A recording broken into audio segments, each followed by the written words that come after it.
So this was the place. They had walked past this working men's club many times before on the way into or out of town, but none of the gang had ever ventured in. Joanne, Charlotte, Rebecca, Elaine, Daniel and Alex knew they were a bit early. They wanted to be the first ones on the scene. Evidently they were. The others urged Daniel to try the door. It was open. He gave his friends a wide-eyed look and proceeded inside. With some apprehension the rest followed. The lights were on and the bar was opened up, but no one to greet them. Maybe the staff were out back smoking, Alex suggested. They elected to sit down and wait for the other guests to arrive. They had no real idea how many would be coming. Only 7 had confirmed via social media, but another 20-something had said maybe they would attend. As they sat there, chatting and laughing, it occurred to Charlotte that she would be seeing folks she hadn't seen in 2 decades tonight. Yes, she felt nervous, but there were other emotions stirring too. As she wrestled with her feelings, the door swung open. The noise of the traffic outside was no real distraction. All eyes were fixed on the couple now moving towards the table of friends. "Hello, welcome, sit yourselves down," said Rebecca in a friendly tone. "It's Paul!" "Oh my stars, Paul came. How are you, babe?" said Elaine as she stood and gave her former English classmate and fellow troublemaker a big hug. Paul was quite well known in this part of the world. He had just retired from a career as a professional footballer with local side Burton Albion, and was kind of a local celebrity. The gang also knew his wife. It was Alison Betts, or Alison Henderson now. She and Paul had not been high school sweethearts exactly, but they were in the same clique. After school, they had apparently clicked. They had got together in college and had married at an early age. In truth, their home life was fairly rocky. Alison had a drug problem and Paul had a temper one. But to the outside world, their lives looked pretty damn good. Paul was a millionaire after all. It couldn't be that bad. One by one they arrived. 5 more people had come in all, and about 20 minutes later, Charlotte was able to identify each person. She could see the boy in the man, or the girl in the woman, and a name would follow. She could remember personal interactions to some degree, with all who walked through the door that night. Steve, Gillian, Sophia, Amy and Ben went around introducing themselves and struggled each in turn with the rather awkward game of Remember Me? This went on for a while, as you can imagine. Obvious and indeed tedious questions and follow questions were asked as everyone attempted to find their respective comfort zones. For Steve, this was almost a surreal occasion. He had been living in Australia for almost 15 years now, and had rarely returned to the UK in all this time. He hadn't set foot in Burton since 1999, and things had changed quite a bit. He had made a new life for himself in Perth, wife, kids and mortgage, and he'd left this place behind. It felt like an alien environment now. For Gillian, Sophia and Amy, this was more in the realm of normality. All of these ladies had moved away from their childhood stomping grounds to other parts of England. Gillian lived and worked in Liverpool, and had acquired that lovely Scouse accent, Sophia had moved about quite a bit. She had been in an abusive relationship with a man who had become obsessed with her. She was always worried in the back of her mind that he would be somewhere waiting for her. She had settled in Brighton. Amy was perhaps the oldest looking person in the room. She was a nurse who had spent most of her life in Coventry. As comes with the territory, she had seen humanity at its best and worst. She had been pushed to the limits of her tolerance again and again. She had a rare emotional strength and was the sort you wanted around in a crisis. Then there was Ben. Not everyone could remember Ben. He said he now lived in Crewe and was sketchy when asked about what he did for a living.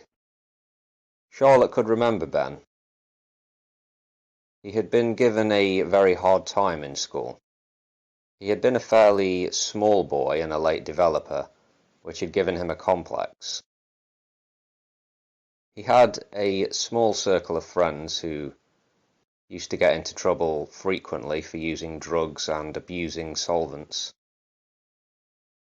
Charlotte could picture him as a boy. She had an image of Ben refusing to take part in PE classes for whatever reason. Perhaps he had been ashamed of his body. There were certain teachers who had bullied him as much as some pupils had. On this hot summer's night, Ben did not look entirely well, though he did seem pleased to see some of the old faces. A phone began to ring, not a mobile, but a fairly old school payphone in the corner of the club. Ben was quick to answer it. Everybody had stopped talking now, and focus was on Ben, who repeated the words, "Yeah, no worries, mate," several times, and then said, "See you in a bit," before hanging up. He then informed the group that the staff for the evening had been held up in traffic and were about 10 minutes away.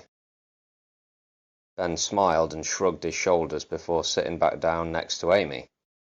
There was silence for a moment, then Sophia began to question Alison about her dress. This drew a couple of others into a conversation, but some were now feeling a bit uneasy. Alex and Daniel were wondering why Ben was so quick to answer the phone, and why now did he look strangely nervous. Joanne and Rebecca both stood and made for the door, informing the others that they were going outside for a quick smoke. Elaine got up to join them, as did Steve. Outside it was humid, but the four of them were relieved to be on the street, if only to break the social tension to an extent.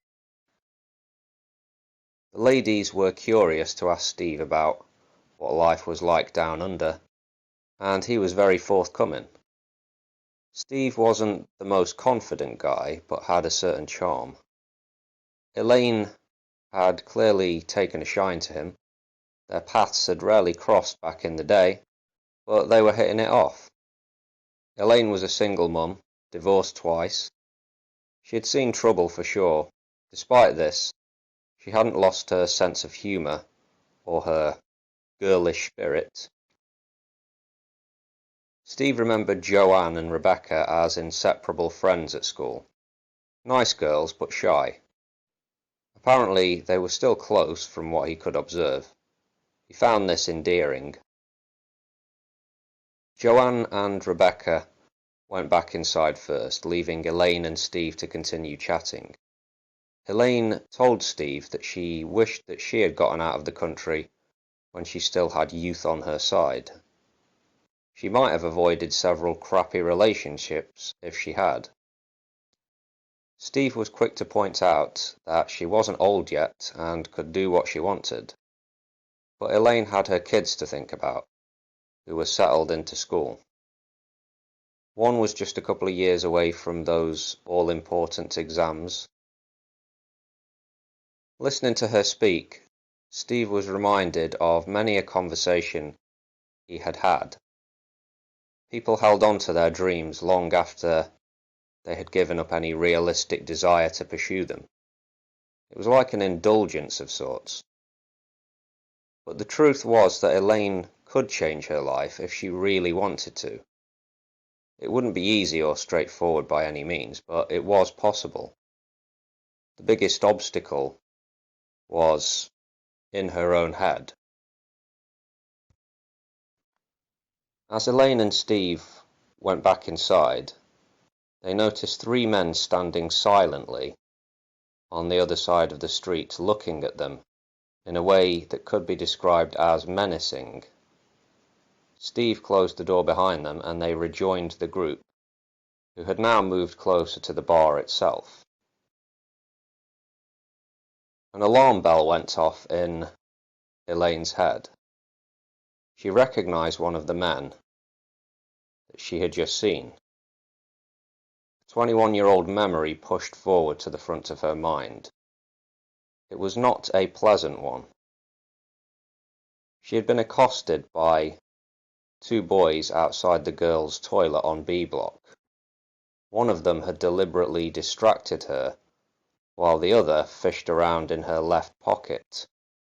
Elaine felt his wandering hand and had shoved him away. The would-be thief had then pushed her into the toilets, where he proceeded to rip her shirt almost clean off her back. He forced her into a cubicle and tried to rip her skirt off. She kicked and screamed as loud as she could, and this had gotten the attention of a few people, including her maths teacher, Mrs. Sloane, who was a large and heavy-set woman. She had come storming in and did not hesitate to use her strength in pulling the boy off Elaine. She dragged him by his arm out of the toilet, and, as he himself kicked and screamed, she hauled him all the way down the corridor to the headmaster's office. Mrs. Sloane didn't knock on the door, as Elaine remembered it. She opened up and literally threw the boy inside, followed him in to explain what happened, she assumed. He was suspended for a fortnight. He never did come too near Elaine again after this incident, but every once in a while she would catch him glaring at her. A growing sense that something was wrong grew in Elaine's guts. She was not the only one. Almost everyone in the group was starting to wonder where the staff were. And almost everyone in the group was becoming more concerned about this Ben guy. He was seemingly becoming more nervous by the minute, and he had repeated a few times that things would kick off real soon. What exactly did he mean? His words weren't directed at any one person specifically. The door opened slowly and 3 men entered. They were not staff. As they walked towards the group, Rebecca offered a friendly hello, but the men remained silent and stone-faced. Elaine, Charlotte, Alex, and Daniel had recognized Martin Clamp, the man in the middle. Charlotte also knew the 2 men at his side. They were Gary Hopkins and Sean Malvern.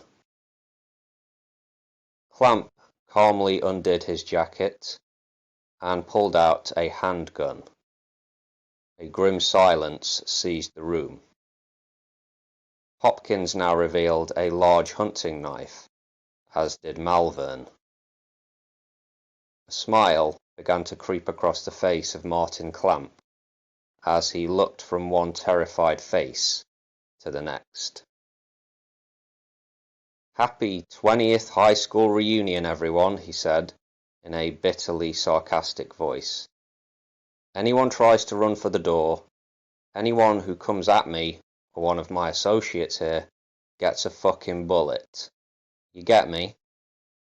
With these words, the smile disappeared. Martin grabbed a nearby chair and sat down. He rubbed his chin and exhaled loudly before starting again. So, you might by now be asking yourselves just what the fuck is going on, right? Well, first things first. The staff ain't coming, folks. Gary chuckled at this as he played with his blade. Charlotte put her hand to her open mouth in horror to stifle a scream. Martin continued. As you may or may not have guessed by now, this little get-together was organised by yours truly. Why, you may ask? Or maybe some of you are asking, who the fuck is this bloke? But you ain't asking that, are you, Elaine, my sweet? I reckon most of you cunts know who I am, or should I say, who I was. A shitload of time has passed since those glorious carefree days of our youth, has it not, boys and girls? A lot has happened to me. Prison can do funny things to a man. It takes more away than just your freedom and dignity. I'll spare you the gruesome details. Gary and Sean here are in the same boat as myself. Life has dealt us a shit hand, and we're none too happy about it, to be perfectly honest. Charlotte, sweetheart, would you be a star and go behind the bar and get everyone a bottle of something? Refreshments all around, eh? Sean will be a gentleman and help you out, won't you, bud? Sean nodded and smiled.